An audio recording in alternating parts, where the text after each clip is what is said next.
Muy buenos días. Voy a iniciar mi plática, pero antes quiero agradecer la invitación que me hizo el comité organizador de esta Semana Internacional de la Estadística y la Probabilidad, y también felicitar a la Benemérita Universidad Autónoma de Puebla por el entusiasmo que ha tenido al apoyar este tipo de actividades. La plática lleva por nombre Modelado de un sistema bifásico de procesamiento de información con buffer intermedio finito o infinito. La idea del modelo que vamos a construir surgió aquí en el antiguo laboratorio de paralelismo de la facultad, cuando se estableció la buena costumbre de asignar recursos para gastos en consumibles a todos los profesores de la facultad. ¿Qué sucedía en ese tiempo? Uno recibía su dinero y debía pensar en qué gastarlo. Entonces, curiosamente, lo que sucedió es que casi todos pensamos en comprarnos una impresora y teníamos entonces 100 profesores con su impresora en su escritorio. En ese entonces, Luis Montgomery sugirió que en lugar de hacer eso, lo que deberíamos de hacer era comprar una impresora muy potente y que todos mandaran sus trabajos a imprimir a alguna oficina dentro del edificio.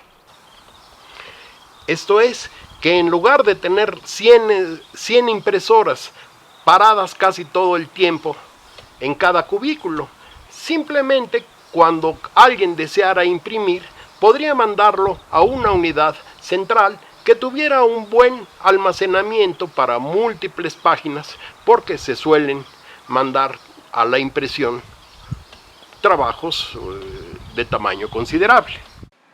La idea del modelo entonces es la siguiente.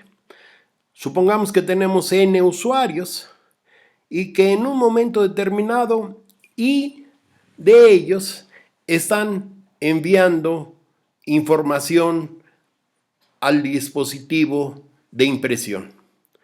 Entonces, esa información suponemos que está dividida en páginas, puede ser de varias páginas y tarda un tiempo específico en cargarse a alguna de las zonas del buffer. Entonces, finalmente, todas las páginas en el orden que fueron llegando se van a enviar al dispositivo de entrada y salida. El modelo matemático de ese sistema podría ser de la siguiente manera. Entonces vamos a suponer que entra al sistema un flujo de Poisson de segundo orden, esto es, dependiendo del estado, y que la intensidad de llegada de las tareas es lambda sub i, que va a ser para nosotros lambda multiplicado por n menos i,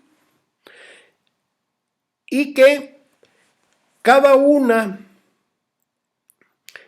de esas tareas que se están tratando de transmitir van a tener una intensidad de carga de mu sub i, o sea, va a depender la intensidad de carga al buffer del número de tareas que simultáneamente están tratando de transmitirse. Finalmente, estamos considerando que se considera un buffer de capacidad por el momento finita o infinita, R, y que la salida tiene intensidad nu. La suposición de exponencialidad nos lleva a que el funcionamiento de este sistema se puede describir por un proceso markoviano homogéneo sobre el siguiente espacio de estados. O sea, estamos pensando que los posibles estados son del tipo I, J, y va a ser el número de fuentes que están transmitiendo en un momento determinado, puede ser de 0 hasta n, y en el supuesto de que el buffer sea finito, vamos a tener que J significaría el número de zonas activadas que van a tratar de entrar al aparato de entrada y salida. Entonces aquí de una vez estamos definiendo R mayúscula como R minúscula más 1. O sea, R es el número total de zonas que nosotros suponemos, más una que sería la de la impresión en sí. ¿Qué vamos a suponer? Que P sub I, J son las probabilidades estacionarias de los estados de este sistema. Como es un conjunto finito, estas probabilidades existen y además satisfacen el siguiente sistema de ecuaciones de equilibrio. Entonces, si estamos nosotros suponiendo que el número de usuarios es n igual a 100, digamos, y si las zonas que pueden almacenarse en el buffer son, digamos, 300, estaríamos hablando de 30.000 ecuaciones. Es un sistema de ecuaciones algebraicas lineales raro. Si ustedes se fijan, en cada columna de ese sistema, pues a lo más tenemos 4 entradas diferentes de 0. O sea, tengo 30.000 columnas de longitud 30.000, pero solo 4 son distintos de 0. O sea, lambda i, como ya dijimos, iba a ser la intensidad de llegada multiplicada por el número de fuentes que todavía están en capacidad de transmitir, y U es la función de Heaviside. La estructura de este sistema es tal que si nosotros consideráramos ciertos bloques que vamos a denotar matricialmente por A sub I, B, podemos formar un sistema de ecuaciones por bloques en términos de los vectores P sub K que engloban ciertos conjuntos de las probabilidades estacionarias. Esto es, este vector P sub K contiene todas las probabilidades en las que en la segunda fase nosotros tenemos K demandas, K tareas, en este caso por imprimir. K, como dijimos, puede ser desde 0 hasta R. Entonces resulta que nosotros podemos formar ese sistema de ecuaciones de bloques que va a ser de R mayúscula ecuaciones de bloques. Los bloques en sí están aquí descritos. Los bloques A sub K son matrices tridiagonales en términos de lambda i, mu i y nu i. Y la matriz B es una matriz prácticamente de ceros, en la que distintos de ceros solo tenemos los elementos de la superdiagonal, no, de la subdiagonal, en la que las entradas serían mu sub 2, mu sub 3, hasta mu sub n. Basharin y Gromov hace tiempo encontraron que una forma de resolver este sistema de ecuaciones de bloques podría ser el suponer que los vectores P sub k se pueden expresar en la forma W sub k por el vector P0. Esto es el vector que tiene las probabilidades en las que en la segunda fase no hay demandas,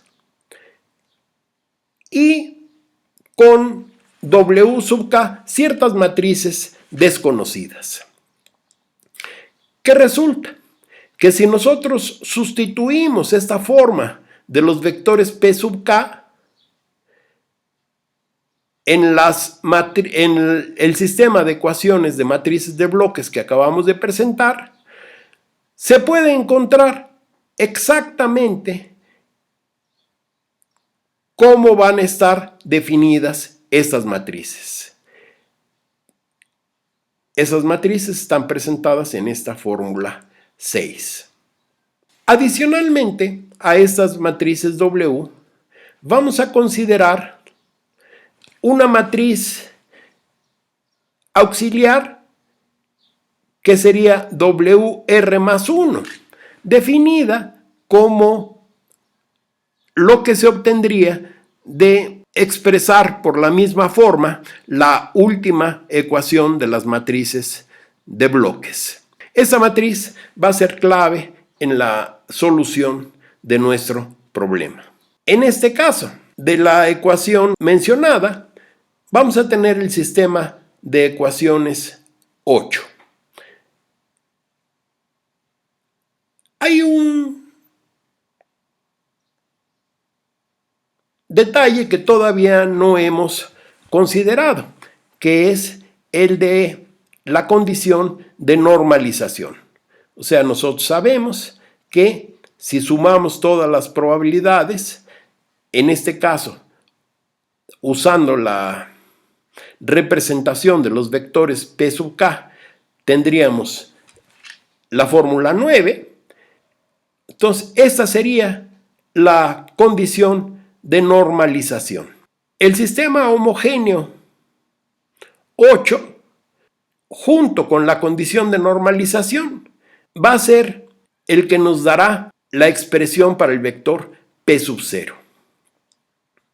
Entonces, ¿qué es lo que nosotros vamos a hacer? Simplemente vamos a sustituir el primer renglón de la matriz WR más 1 por lo que obtenemos de la condición de normalización en términos de las matrices WI, y el vector derecho, que indica simplemente que la suma de los elementos del primer renglón debe ser 1 y los demás ceros.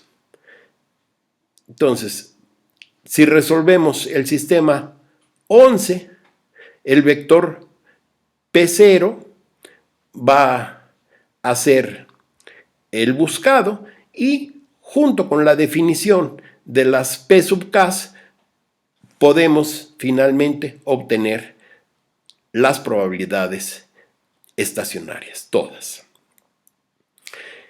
Este sistema con buffer intermedio finito fue resuelto hace relativamente poco tiempo junto con la doctora Leticia Flores Pulido de la Universidad Autónoma de Tlaxcala, y fue ya publicado. Un ejemplo de cálculo sencillo podría ser el siguiente. O sea, si nosotros suponemos lambda igual a 1, mu igual a 1, nu igual a 3, y consideramos r y n iguales a 3, solo para no calcular demasiadas probabilidades, resulta que el algoritmo planteado permite encontrar que las 16 probabilidades, en este caso 4 por 4, serían las que se muestran enseguida, en la que la primera probabilidad del arreglo sería 0.0415, eso sería la probabilidad de que no hubiera nadie en la primera ni en la segunda fase, y las últimas 4 probabilidades significarían la probabilidad de que nadie esté intentando transmitir cuando hay 4 en la segunda fase, que 1 esté intentando transmitir, o 2 estén intentando transmitir, o 3 estén intentando transmitir en la primera fase, mientras la segunda fase está llena. En esos casos, obviamente, la demanda generada pues se va a perder cuando termine su generación. ¿Y eso qué nos podría servir? Por ejemplo, para calcular pi, la suma de estas 4 probabilidades sería 0.0529 y sería una característica del sistema la probabilidad de que alguien que mande un trabajo a impresión sea rechazado porque el buffer está lleno. Con estos números inventados, obviamente, el promedio de demandas en la fase 2 sería de 0.7217. Otro problema podría ser si nosotros consideráramos el caso de un buffer ilimitado. En este caso, podríamos nosotros considerar las mismas probabilidades estacionarias, nada más que en este caso tendríamos ya que decir bajo qué condiciones esas probabilidades estacionarias van a existir. Y el sistema de ecuaciones de equilibrio pues sería prácticamente el mismo, pero sin tener una última ecuación. Obviamente, en este caso simplemente se considera que J puede ser cualquier número mayor que 0. La condición de normalización en este caso sería ¿qué? Que la suma de todas este número infinito de probabilidades debe de dar 1. Como es usual en la solución de muchos problemas de este estilo, en teoría de colas o en teoría de las probabilidades, se recurre al uso de transformadas. En este caso, las funciones transformadas Z, las funciones generatrices que se definen serían P sub i de Z, como la suma de P y J por Z a la J, por todas las J de 0 hasta infinito. Entonces, I sería el número de fuentes activas en un momento determinado y puede tomar valores entre 0 y n.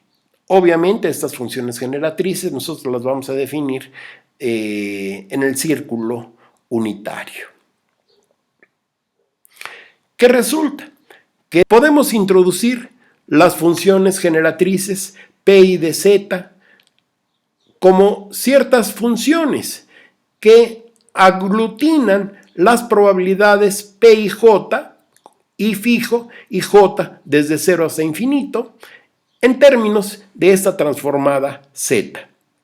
Si usamos esta definición, que es válida para cualquier número de fuentes entre 0 y n y definidas en el círculo unitario, entonces vamos a tener que el número infinito de ecuaciones original se transforma en un número finito de ecuaciones algebraicas, pero ahora en términos de las funciones generatrices. ¿Qué tendríamos en este caso? Que la condición de normalización sería que esas funciones generatrices evaluadas en 1, si sumo desde 0 hasta n, tendría la unidad.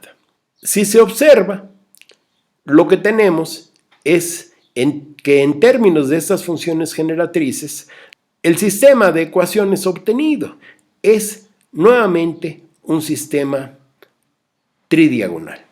Resulta que en términos de estas funciones generatrices, la solución del sistema, siempre y cuando el determinante sea distinto de 0, va a tener la forma de estos cocientes. La expresión de los numeradores de estas funciones generatrices va a ser la que se muestra y está en términos de ciertos polinomios U y ciertos polinomios K, que están definidos de la siguiente manera. Si consideramos AK de Z como este polinomio de primer grado, los polinomios U se definirían recurrentemente de la siguiente manera, lo mismo que los polinomios D. Siendo A un polinomio de primer grado, es evidente la naturaleza polinomial de estas construcciones recurrentes. El grado de los polinomios D con índice par es fácilmente verificable que va a ser 3K más 1. Y para los polinomios con índice impar, el grado va a ser 3K más 1. Uno de los detalles que destacan y digamos el principal resultado en el análisis de nuestro sistema, para este caso, es que se logró demostrar que para la existencia de las probabilidades estacionarias es condición necesaria y suficiente que se cumpla la siguiente relación. ¿Cuál es la idea de este resultado importante obtenido para nuestro sistema? Entonces, resulta que como resultado del análisis del denominador de las funciones generatrices ya expresadas como un cociente de polinomios, se mostró que el polinomio de n, esto es el último de la sucesión, ese polinomio siempre iba a tener solo raíces reales simples y que n de esas raíces iban a estar en el intervalo 0, 1. Como resultado del análisis, se vio que el 1 siempre iba a ser raíz de ese polinomio, del determinante en este caso. Pero dependiendo de cómo fuera la derivada de ese polinomio, la enésima raíz iba a ser menor que 1 o bien exactamente igual a 1. Esto resultó muy importante porque en la expresión para los numeradores de las funciones generatrices como funciones racionales, esas expresiones dependen exclusivamente de las probabilidades pk0, ¿sí? Esto es, de las probabilidades que se puede decir iniciales, que resulta que las funciones por su definición, las funciones generatrices por su definición, son analíticas en la región, en el interior del círculo unitario. Y lo que nosotros estamos demostrando es que en el círculo unitario el denominador tiene n ceros. Eso da como consecuencia que para que no se rompa la analiticidad, entonces el numerador también tiene que ser igual a 0. Entonces, ya casi para concluir, entonces lo que vamos a tener es que las funciones generatrices pueden expresarse de esta manera.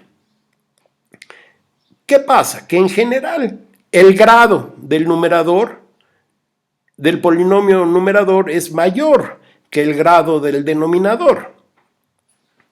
Y entonces se puede hacer la división y